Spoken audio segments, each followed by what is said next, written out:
Je suis avec Jonathan Gagnon, qui est le metteur en scène de 6h30, présenté par Projet 1, une compagnie de Québec dont c'est la première production.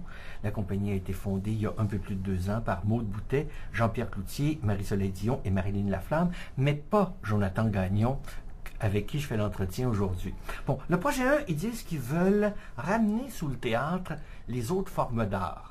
Pour le projet qui nous intéresse, 6h30, c'est la littérature, mais justement, vu que tu ne fais pas partie de la compagnie, tu es d'autant plus libre pour parler d'eux et de leur projet, leur démarche, leur façon de voir le théâtre. Qu'est-ce que tu dirais d'eux dans leur dos? Écoute, je ne dirais que du bien parce que c'est des gens hyper créatifs qui ont à cœur leur compagnie, c'est leur petit bébé, puis ils sont très dévoués à leur compagnie, puis justement, ils veulent innover, j'oserais dire, innover de la forme théâtrale, justement, en essayant des trucs d'aliéner pas d'aliéner, mais d'attirer les autres formes d'art, l'art visuel, le vidéo. Bon, c'est pas nouveau, mais ils le font à leur manière, puis c'est ça qui est le fun. Ce qui est intéressant dans 6h30, c'est que il y a toute la tradition d'image qui est quand même très forte à Québec, mais vous allez du côté de la littérature, c'est-à-dire du côté de textes qui n'ont pas été écrits pour la scène, ou sinon de façon peut-être un peu marginale pour la scène, comme Je suis formidable, mais ça ne dure jamais longtemps de Sylvie la Liberté, mais vous avez du Maxime Olivier Moutier, du Geneviève Le Tartre. Qu'est-ce qui vous a... comment ça s'est passé, la sélection des textes? Pourquoi avoir choisi des textes non théâtraux? Qu'est-ce qu'il y avait derrière ce projet-là? Quand ils ont commencé ça, est-ce que tu étais dans le portrait ou ils ont fait ça dans ton dos? Ils ont fait ça dans mon dos. Ouais, les Moses.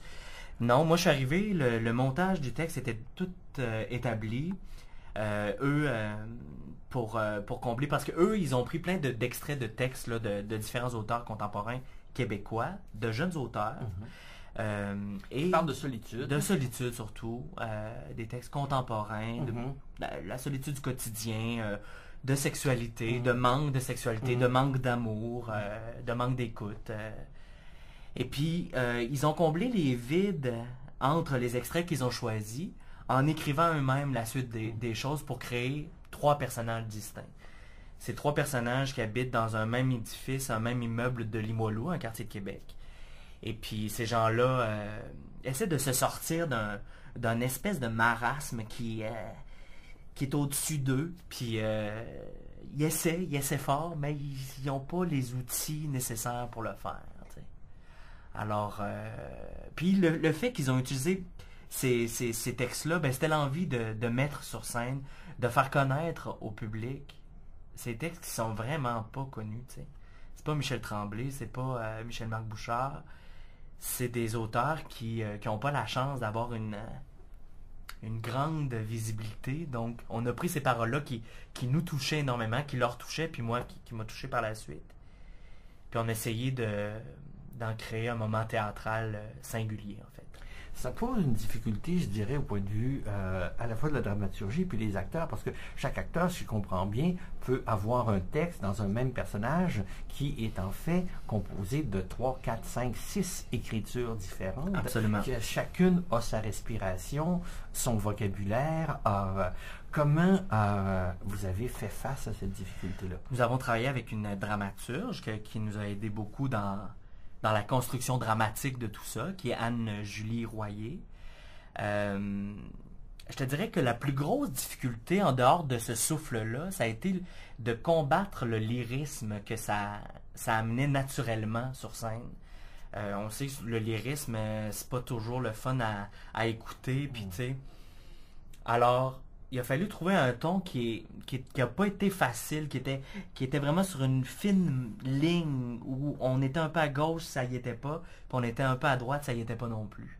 Donc on a essayé de trouver ce ton-là, on a travaillé fort, je pense qu'on y est arrivé, mais il a fallu, sans dénaturer la forme littéraire d'où on a sorti ces extraits-là, il a fallu quand même se mettre en bouche les textes. Même si c'était pas la base des dialogues, même s'il n'y avait pas évidemment d'élision ou quoi que ce soit, il a fallu se les approprier puis se les mettre en bouche. Et puis, tout ça aussi en créant des personnages ou laissant plutôt des personnages émerger. Je pense qu'ils ont émergé.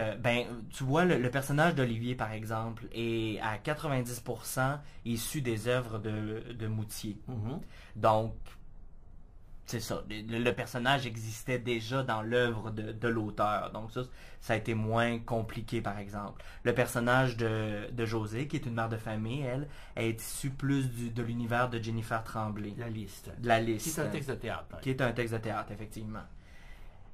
Où on a fait plus de pillage, je dirais qu'on a osé piller toutes ces œuvres-là. C'est pour le personnage de Kim, où on a pigé vraiment plein de textes qui touchaient la rupture amoureuse, la peine d'amour, mais la peine d'amour vraiment deep et vraiment où on a de la misère à sortir. Et là, il a fallu combler les trous beaucoup en enrichissant le personnage, puis en créant une histoire réaliste à ce personnage-là, parce qu'on n'arrivait pas à la connaître. On connaissait vraiment sa douleur intime, mais qui elle était, qu'est-ce qu'elle faisait dans la vie, on la connaissait pas, donc on l'a vraiment situé plus dans notre époque. Et là, c'est là qu'on s'est permis d'écrire pour joindre tous ces bouts-là. Faire les coutures. Exactement. Les monologues sont entrecroisés. Oui. Et est-ce que c'était des choses qui avaient déjà été déterminées d'avance ou qui ont été déterminées en répétition ou à certains moments, vous avez bougé des blocs? Ça, c'est plus mon grain de sel. Pour dynamiser l'affaire, nous, on a eu la chance d'avoir comme 2 étapes de travail. On a fait un laboratoire où on a présenté une lecture au chantier du Carrefour international des théâtres à Québec, où on a eu la chance d'avoir plein de commentaires, puis on a pu comme évoluer la matière brute, c'est-à-dire le texte. Donc, puis fallait dynamiser tout ça. J'aimais ça, passer d'un personnage à l'autre, et même visuellement, on essaie de... chacun n'est pas dans sa zone, on se promène dans l'appartement de l'un de l'autre, même s'il y a très peu de dialogue entre les personnages. Même que je pourrais dire qu'il n'y en a pas pantoute, en fait. Mais on s'adresse à l'autre parce que c'est beaucoup aussi au niveau du fantasme, ce texte-là. Chaque personnage, vu qu'il est seul, il est dans une intimité, il est dans un moment privilégié avec le public, il se permet de dire la vérité, t'sais. Il s'expose entièrement. Il joue pas de game. Il est là, il dit « Moi, je me sens comme ça. » Donc, on joue beaucoup au niveau du fantasme. Fantasme sexuel, mais fantasme aussi de crime. Je veux sortir de cette peine d'amour-là. Crime, des fois, j'ai envie de tuer mes enfants parce que je suis écœuré de torcher puis de faire à manger puis j'ai plus de temps pour moi. Donc, on y va vraiment au niveau du fantasme. Donc, des fois, oui, le personnage s'adresse au public, mais des fois, il gueule son fantasme à l'autre personnage, envers qui le fantasme est dirigé. Tu as employé le mot visuellement. C'est un spectacle où l'image est importante. Qu'est-ce qu'il y a comme image, mais quelle fonction remplit-elle par rapport au personnage, au jeu, à l'écriture? La vidéo qu'on a ajoutée au texte, on l'a vraiment utilisée pour le fantasme. Exprimer le fantasme des personnages. Comme par exemple, le personnage d'Olivier adore la culture de la pornographie. Mais outre le côté sexe de cette affaire-là, il aime le côté artistique de ces films-là. Donc quand il en parle, on voit sur le mur de son appartement ces images-là qui l'intéressent, qui le fascinent. Les personnages des filles, à un moment donné, sortent d'elles-mêmes pour exprimer leurs fantasmes. Donc on utilise vraiment la vidéo pour... C'est une façon lyrique, je dirais, là, d'exprimer ce fantasme-là. Ouais. Ce sont des récupérations d'images, des collages d'images. Vous avez fait des tournages pour ça ou les deux? Tout ça. On a fait du tournage, on a fait la récupération d'images sur Internet, on a fait du collage aussi, de l'animation un peu. On a fait appel à un animateur média là, pour nous animer tout ça. Là. Ça parle de sexualité, de solitude.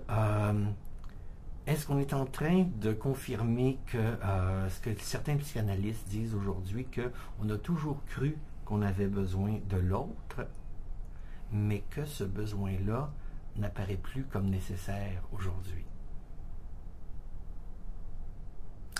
Eh mon Dieu, c'est une bonne question. Moi, quand je regarde ces 3 personnages-là évoluer dans cette pièce-là, j'ai vraiment l'impression qu'ils ont besoin de quelqu'un.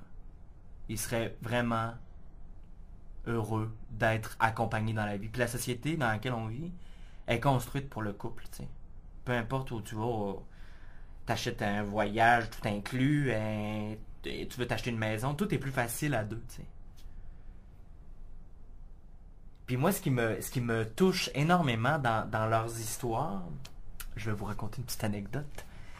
Moi, il y a quelques années, j'ai perdu un oncle envers qui j'étais pas très proche, en fait. Un oncle qui, à 50 quelques années, il a eu un cancer qui a dégénéré, puis à un moment donné, il s'est fait dire, ben, il ne te reste plus beaucoup de temps à vivre. Et cet oncle-là, à ce moment-là, il a réalisé que il n'avait pas rien fait dans la vie. Il avait rien réalisé dans la vie. Il n'avait pas de famille. Il n'avait pas vécu de passion amoureuse. Il y a eu des conjointes, mais tu sais, c'est pas quelque chose où il s'est réalisé. Professionnellement, il était assisté social, donc il s'est pas réalisé non plus au niveau professionnel. Il a pas vu le monde. Tout ce qu'il faisait, c'est qu'il restait chez lui, il jouait à la console de jeux vidéo, buvait de la bière. Et ben pour lui, ça lui convenait.